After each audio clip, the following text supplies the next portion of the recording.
शेत असतं तर शेती केली असती असे म्हणून झुरण्याचे कारण नाही. कर्तव्याच्या जाणीवेच्या शेतात देहरूपी नांगराला मनरूपी बैल जुंपून हरिनामरूपी बी पेरले असता जन्मभर पुरण्या इतके पीक हाती लागते. येथे दुःखाचा अंत होत असल्याने पुन्हा पुन्हा श्रम करण्याचे कारण उरत नाही. रोग निवारणार्थ औषधाबरोबर जसे पथ्य सांभाळावे लागते त्याप्रमाणे भ्रम निरसनार्थ नामाबरोबर काही नियम पण पाळावे लागतात. म्हणजे देवाला न आवडणाऱ्या गोष्टी आपणाकडून घडू नयेत याबद्दल दक्षता राखणे जरूर आहे. बद्ध जीव राम राम म्हणतो त्यात प्रापंचिक हेतू पूर्ण होण्याचा उद्देश असतो. मुमुक्षू राम राम म्हणतो त्यात रामाच्या भेटीची तळमळ असते.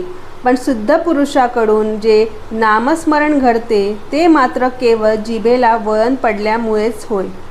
साखरेचा नारळ बनविला असता तो जसा अंतर्बाह्य गोड असतो त्याप्रमाणे हरिनाम रोमरोमांत भिळून गेल्यावर मनुष्य परिपूर्ण प्रेममय होतो.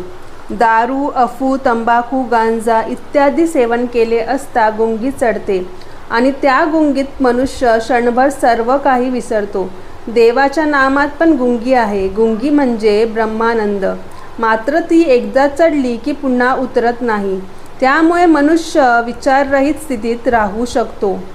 राजवाड्यात राहावयास मिळाल्यावर जशी झोपडीत राहण्याची कोणी इच्छा करीत नाही किंवा अमृत प्याल्यावर कांजी पिण्याकडे मनुष्याचे जसे सहजच दुर्लक्ष होते त्याप्रमाणे ब्रह्मानंद लाभल्यावर मनुष्य परिपूर्ण सुखी होतो.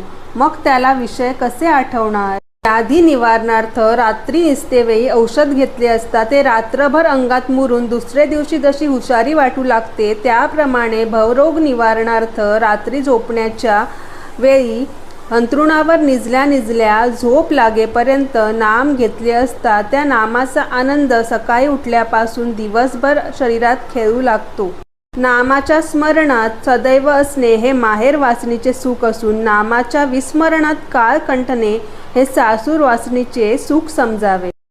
पोहायला न येणारा माणूस चुकून जर पाण्यात पडला तर तो जगण्याच्या इच्छेने वर येण्यास जसा धडपडतो त्याप्रमाणे जन्ममरण रूप समुद्रात चुकून पडलेला जीवात्मा त्यातून मी कधी पार होईन आणि मूळचे स्थान म्हणजे परमेश्वराचे सानिध्य कधी गाठीन अशी त्याला तळमळ लागून राहते. करिता संत सांगतात देवाच्या नामाची सांगड घालून घ्या म्हणजे निर्विघ्नपणे तुम्ही इच्छित स्थळी जाऊन पोचाल.